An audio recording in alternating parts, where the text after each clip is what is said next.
In this video, we're going to be taking the idea of proportions and extending that into this concept of a proportional relationship, and then specifically proportional relationships in tables. So the questions we want to answer in this video are: what is a proportional relationship?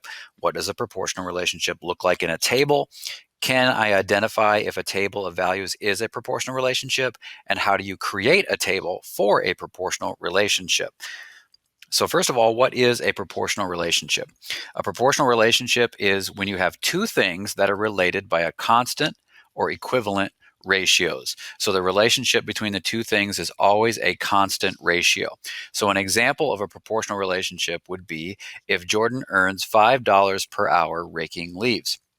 Dollars earned and hours worked are proportional because the relationship between them will always be the same ratio. So let me show you what I mean by that.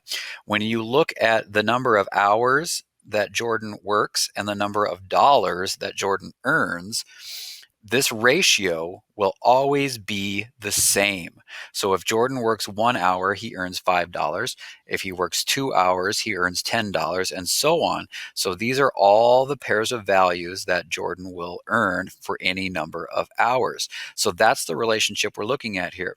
So if we were to find Jordan's unit rate for every one of these pairs of numbers, this is $5 per hour. If he works 2 hours, he earns $10. That is also $5 per hour as a unit rate. $15 in 3 hours is $5 per hour. And you will notice that that rate never changes. It's a constant rate, a constant or equivalent rate. And that's what we mean by a proportional relationship.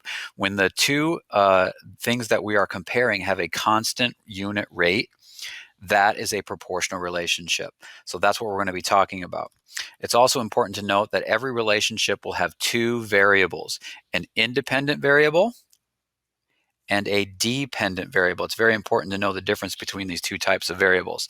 The dependent variable is the value that depends on or needs the other value in order to be known.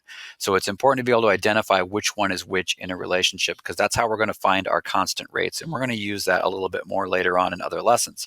So in the example above, the two variables are hours worked and dollars earned. Those are the two things that we're comparing. Hours worked is the independent variable, and dollars earned is the dependent variable, because the amount of money that Jordan earns depends on how many hours he works. So if I were to ask you a question, how much money did Jordan earn? You'd have to know how many hours he worked first, because the amount of money he earned depends on how many hours he worked. So dollars earned is the dependent variable because it depends on how many hours he worked. So what does a proportional relationship look like in a table? If a relationship is shown in a table, it will be proportional if all the ratios are constant or equal, or if there is a constant unit rate. Okay, we're going to take that idea of the unit rate. And in every table, our unit rate is always going to equal the dependent variable, which I'm going to call dv, divided by the independent variable. The dependent variable divided by the independent variable will tell me the unit rate. So let's take a look here at a table of the amount of money that Evan has saved up over 4 weeks. So here we're comparing the amount of money saved in dollars and the amount of weeks that Evan has been saving.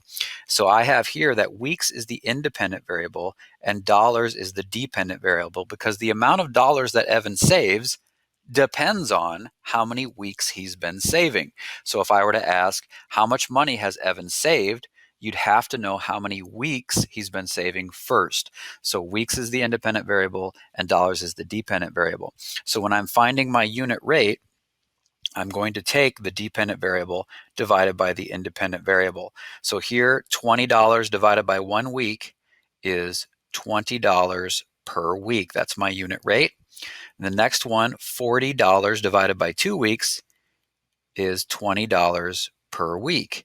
$60 divided by 3 weeks is $20 per week.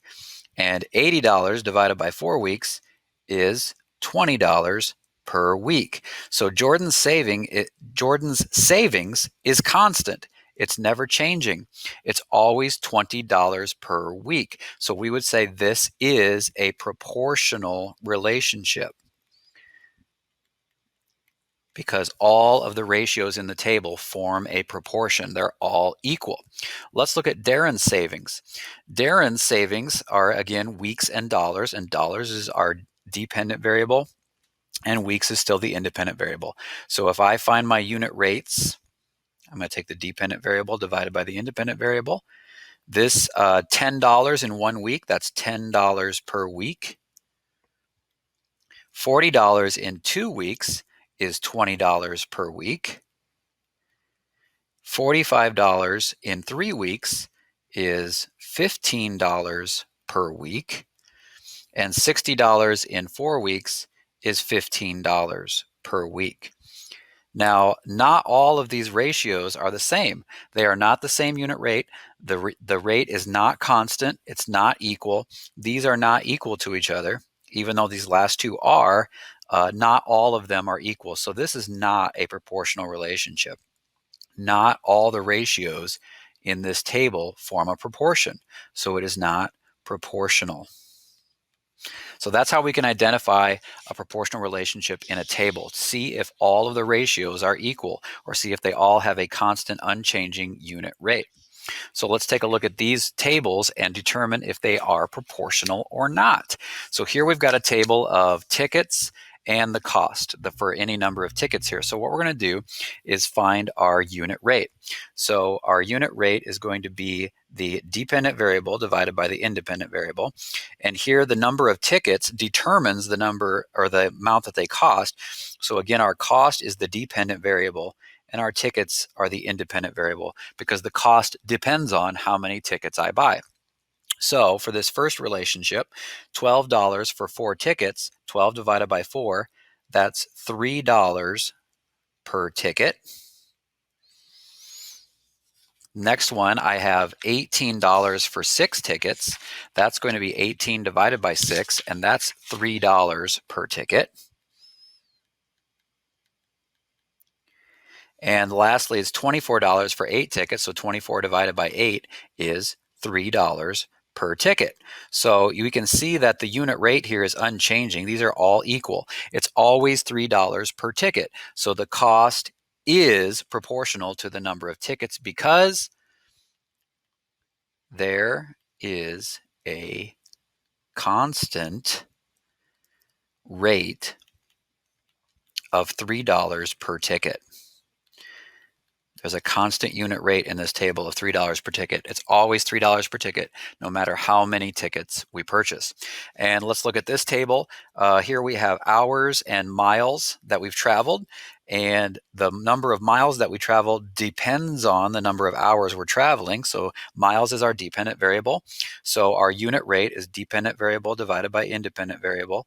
So 50 divided by 1 is 50 miles per hour.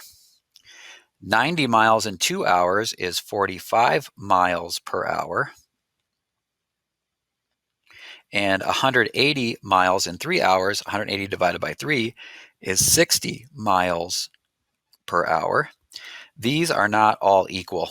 None of these are equal. So miles is not proportional to the number of hours because there is not a constant rate.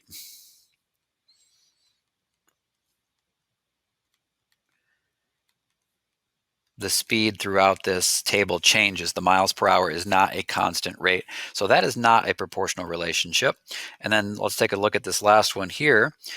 We have number of bags that we're buying and the pounds of dog food that we have. So the weight of the dog food is the dependent variable, and the number of bags is the independent variable. So our unit rate is the dependent variable divided by the independent variable. And 7.5 pounds divided by 3 bags, that's 2.5 pounds per bag. 20 divided by 8 is 2.5 pounds per bag. And 27.5 pounds divided by 11 bags would be 2.5 pounds per bag. So we can see that this is a constant unit rate. It's always 2.5 pounds per bag. No matter how many bags we buy, it's always 2.5 pounds per bag. So pounds of food is proportional to the number of bags because there is a constant rate of 2.5 pounds per bag. So that unit rate is always the same. It's always constant. So pretty easy to determine if a table is or is not a proportional relationship. We just have to check all of those unit rates. So how do you create a table for a proportional relationship? Let's say we're given a proportional relationship and we have to create a table of values. The first thing we need to do is identify the constant ratio, that constant unit rate, and then use that constant ratio to create a table of equivalent ratios. So here's an example. Apples are $1.75 per pound. Create a table showing the cost of 4, 6, 8, and 10 pounds of apples. So first of all, identify the constant ratio. What is the unit rate? Well, right here is our unit rate. It's $1.75 per pound. Okay, it's $1.75 per pound, and that would be the dependent variable divided by the independent variable. So that means dollars is the dependent variable and pounds is the independent variable because the cost depends on how many pounds of apples I buy. So my pounds will go here, and the cost in dollars will go here. And we needed to create a table of values that shows the cost for 4, 6, 8, and 10 pounds of apples. So 4 pounds, 6 pounds, 8 pounds, and 10 pounds are going to go in my table there. And then I'm going to use the constant ratio of $1.75 per pound to fill in the table. So this is a proportional relationship. So every pound is $1.75. So 4 pounds would be 4 times $1.75. So I take 4 times $1.75, and that gives me $7.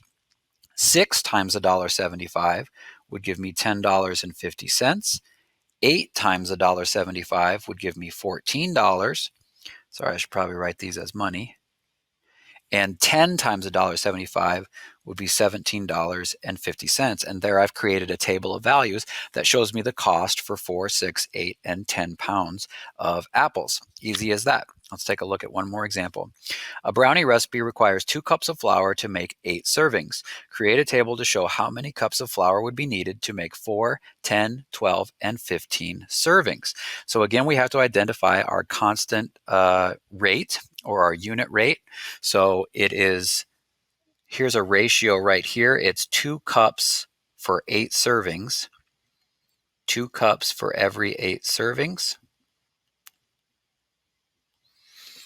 So our independent variable is the number of servings because I have to know how many servings I'm going to make in order to know how many cups of flour I need. So the cups of flour depends on how many servings I have. So cups of flour is my dependent variable and the number of servings is my independent variable. So what is the unit rate here? 2 divided by 8 is 1/4 of a cup per serving. So it's 1/4 of a cup per serving. So I'm going to use that now to fill in my table. And I know my independent variable is servings, so that's going to go here. Independent variable always goes on the top of your table, and the dependent variable will always go on the bottom. So this is going to be cups of flour. And I wanted to know how many cups of flour it would take to make 4, 10, 12, and 15 servings. So now I know that part of my table. So now I just need to use this unit rate to help me fill in the rest. So if I have 4 servings and every serving is 1/4 of a cup, I'm going to take 4 times 1/4, and 4 times 1/4 is 1. So that would take 1 cup of flour to make 4 servings. 10 times 1/4 is 2.5. So it would take 2.5 cups of flour. 12 times 1/4 is 3. So it would take 3 cups of flour, and 15 times 1/4 is 3 3/4 cups. So there we now can see how we can see what a proportional relationship is. It's a relationship that has a constant unit rate, and then we saw what it looked like in a table. all of the values have a constant rate or all of them are proportional to each other. And we can check that to see if a table is proportional, and we can use that constant rate or that unchanging unit rate to create a table of values.